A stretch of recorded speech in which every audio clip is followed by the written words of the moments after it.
Lifestyle ही आपका अच्छा है, आप रेगुलर एक्सरसाइज कर रहे हैं, अपने रिस्क फैक्टर्स पर ध्यान दे रहे हैं। रिस्क फैक्टर्स माने कि ब्लड प्रेशर रेगुलर चेक कर रहे हैं, ब्लड शुगर अपनी रेगुलर चेक कर रहे हैं, कोलेस्ट्रॉल्स देख रहे हैं। हाइपरटेंशन एक सिंगल ऐसी एकमात्र चीज़ है जो कि 50% तक हम स्ट्रोक्स कम कर सकते हैं। ड्रिंकिंग ज़्यादा है, अल्कोहल, स्मोकिंग, ये सारे रिस्क फैक्टर्स स्ट्रोक के ही होते हैं। हार्ट अटैक्स एंड स्ट्रोक ये सब इन्हीं कारण होते हैं। स्मोकिंग बंद करो, अल्कोहल को लिमिट करो, stay away from drugs and adopt healthy. क्योंकि बच्चे आजकल जो हम देखते हैं ना, आते हैं, उनको कहते हैं अभी गेम खेला करो, कहते हैं हाँ जी बहुत खेलते हैं। वो पता लगता है जी वीडियो गेम्स खेल रहे हैं उस पर, फ़ोन पे। सलाह देते हैं सबको कि ऐसा कोई काम ना करें जिससे कि आप बाद में पछताएं। ये माना जाता है कि मे बी ब्लड प्रेशर थोड़ा आपका बढ़ जाता है, खासकर अगर आप ज़्यादा ठंडे मौसम को एक्सपोज करें अपने आप को और प्रोटेक्ट ना किया हो, तो उसकी वजह से मे बी स्लाइट इंक्रीज़ देखा जाता है, बट एज सच कोई मेजर चेंज हम नहीं देख रहे हैं। नमस्कार, आप देख रहे हैं पंजाब केसरी टीवी। आज हमारे साथ हैं पीजीआई के न्यूरोलॉजिस्ट डॉक्टर धीरज खुराना। उनसे बातचीत करते हैं। यंगर जनरेशन में भी स्ट्रोक के मामले बढ़ते जा रहे हैं। यंगर जनरेशन की अगर हम बात करें 15 साल से 45 साल तक, उनमें भी स्ट्रोक के मामले बढ़ते जा रहे हैं। डॉक्टर धीरज खुराना, अगर हम बात करें स्ट्रोक के ये मामले यंगर जनरेशन में क्यों बढ़ रहे हैं और इसको लेकर रिसर्च में क्या बात सामने है? सो यंगर जनरेशन में ये नहीं कह सकते कि बढ़ रहे हैं, ये आगे भी थे। ये है कि अब ज़्यादा सामने आ रहे हैं। शुरू से लेकर अब तक हमने ये देखा है कि यंगर स्ट्रोक्स हमेशा ही थे, पर एक कारण थोड़ा सा बढ़ने का ये भी है, may be there is a slight increase. Exact change हमने अभी स्टडी नहीं किया कि 10 साल पहले और अब में, तब भी देखते थे अब भी देखते हैं। पर एक जो जाना जा रहा है या माना जा रहा है, लाइफस्टाइल बहुत चेंज हुआ है यंगस्टर्स का।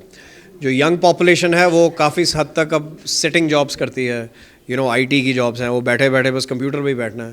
देन लाइफस्टाइल में उनके हैबिट्स, जो अब which is an obvious thing कि they are into lot of different lifestyle. Drinking ज़्यादा है, अल्कोहल, स्मोकिंग, ये सारे रिस्क फैक्टर्स स्ट्रोक के ही होते हैं। हार्ट अटैक्स एंड स्ट्रोक ये सब इन्हीं कारण होते हैं। Drugs, so these are changing times and changing lifestyles of youth. इस कारण भी देखा जाता है कि ये चेंजेस आ रहे हैं इस बार में। अदरवाइज़ जो कि कॉमन कॉजेज़ थे जो पहले भी देखे जाते थे, वो जेनेटिक होते हैं। मतलब कुछ ऐसा खून में, उनके दौरे में कुछ ऐसा चेंज था कि ब्लड क्लॉटिंग बढ़ जाती है, वो एक अलग कैटेगरी है। तो वो हमेशा ही रही है, शुरू से ही रही है कि ऐसे जेनेटिक कारण भी रहे हैं। सर, जब स्ट्रोक आता है किसी को तो उसको कैसे पता चले? एक आपने बात की, फास्ट की बात की, उसका आपने फुल फॉर्म भी बताया, लेकिन इससे पहले प्रिवेंट कैसे किया जा सकता है?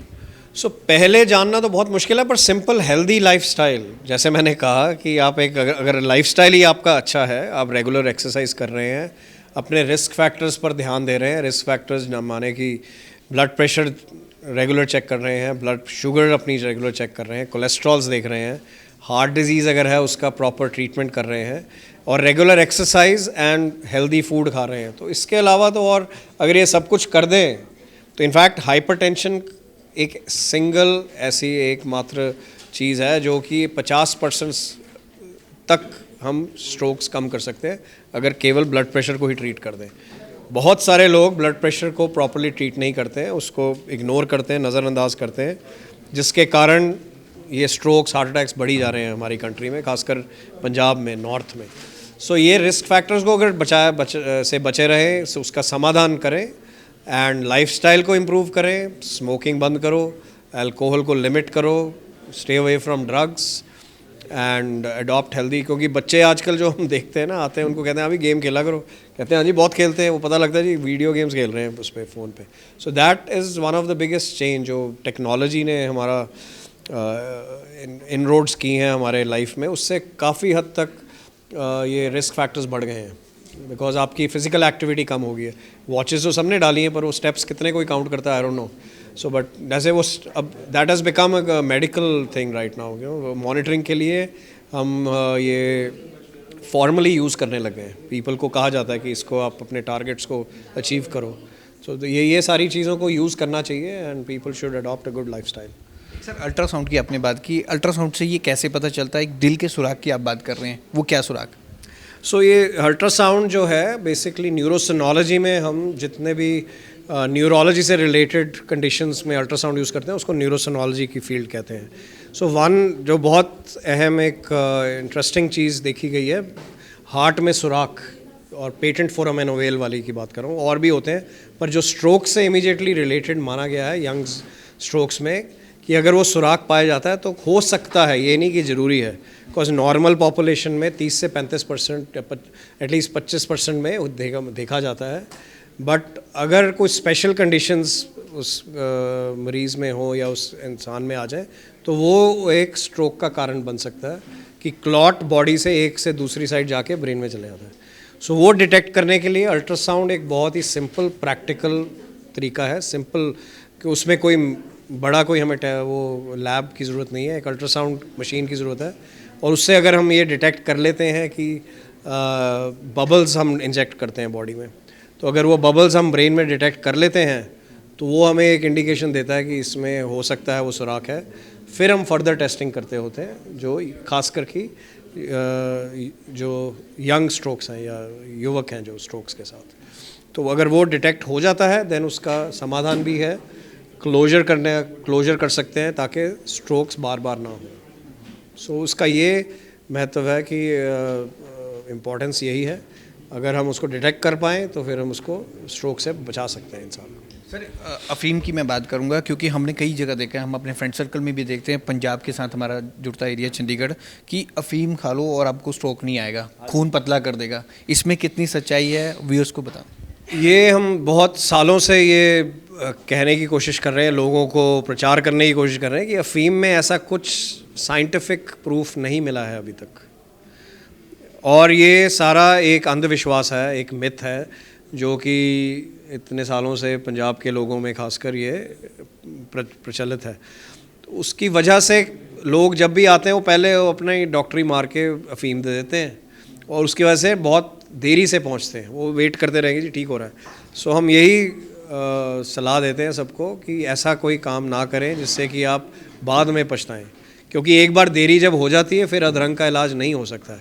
पहले 3 से 4 घंटे में बेस्ट होता है, उसके बाद भी कर सकते हैं, पर वो आपको हॉस्पिटल आकर ही सारे टेस्ट कराकर फिर इलाज शुरू करवाना चाहिए जिन हॉस्पिटल्स में स्ट्रोक की ट्रीटमेंट होती है. एक सर सर्दियों में इसके खास तौर पे मामले बढ़ जाते हैं, ऐसा भी कहा जाता है. इतना कोई सिग्निफिकेंट डिफरेंस नहीं आता है, मे बी थोड़े से फ्यू %, ऐसा नहीं है कि ड्रास्टिक इंक्रीज़ हो जाता है. ये माना जाता है कि मे बी ब्लड प्रेशर थोड़ा आपका बढ़ जाता है, खासकर अगर आप ज़्यादा ठंडे मौसम को एक्सपोज करें अपने आप को और प्रोटेक्ट ना किया हो, तो उसकी वजह से मे बी स्लाइट इंक्रीज़ देखा जाता है, बट एज सच कोई मेजर चेंज हम नहीं देख रहे हैं. स्लाइट इंक्रीज़ एक्सट्रीम विंटर में ब्लड प्रेशर बढ़ने करके हो सकता है. और ये सर जो एनुअल कॉन्फ्रेंस हो जा रही है इसके बारे में बता दें. सो एनुअल कॉन्फ्रेंस ये 7th एनुअल कॉन्फ्रेंस है सोसाइटी ऑफ न्यूरोसोनोलॉजी की. ये एक यंग सोसाइटी है जो कि न्यूरोलॉजिस्ट ने बनाई थी, जिनका एक इंटरेस्ट है न्यूरोसोनोलॉजी में या अल्ट्रासाउंड न्यूरोलॉजी की फील्ड में. सो ये खासकर ये 2-3 साल बाद अब होने लगी है कोविड के बाद, लास्ट इसकी 2019 में हुई थी. So it is we expect कि इसमें काफ़ी सारी डिस्कशंस एंड इंटरेस्ट जनरेट होगा न्यूरोलॉजिस्ट में भी और बाकी यंग न्यूरोलॉजिस्ट में जो कि इस फील्ड को लेकर आकर बढ़ाएंगे. सो उसी की डिस्कशंस होंगी, वेरियस अल्ट्रासाउंड की जो यूज़ है न्यूरोलॉजी के कंडीशंस में.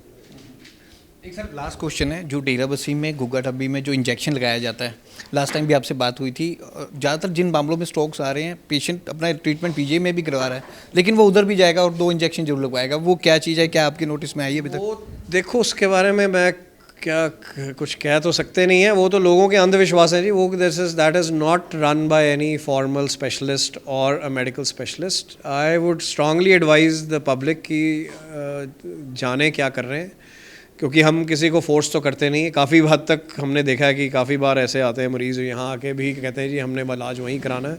हम रोकते नहीं हैं, बट हम स्ट्रांगली एडवाइस करेंगे कि ऐसे इलाज जो कि लोग प्रचलित करते हैं उनमें कोई साइंटिफिक बेसिस नहीं होता, और वो लॉन्ग टर्म में, इनफैक्ट लॉन्ग टर्म क्या उसी वक्त डैमेज ज़्यादा करते हैं. सो कई लोग तो वापस आ जाते हैं जिनका नहीं फ़ायदा हुआ होता है, कई लोग फिर अपने विश्वास के साथ टिके रहते हैं. बट ऐसा कोई कहीं भी कोई भी इलाज जिसका कोई बेसिस ना हो, जिसका वैज्ञानिक कोई भी बेसिस ना हो, अवॉइड करने चाहिए, मैं तो ये कहूँगा। तो स्ट्रोक को लेकर यंगर जनरेशन में स्ट्रोक क्यों बढ़ रहा है, क्या इसके कारण है, पूरी बातचीत की डॉक्टर धीरज खुराना ने, इसको लेकर पूरे टिप्स भी दिए। कैमरामैन रजत के साथ भगवत सिंह, पंजाब केसरी, जगबानी टीवी, चंडीगढ़।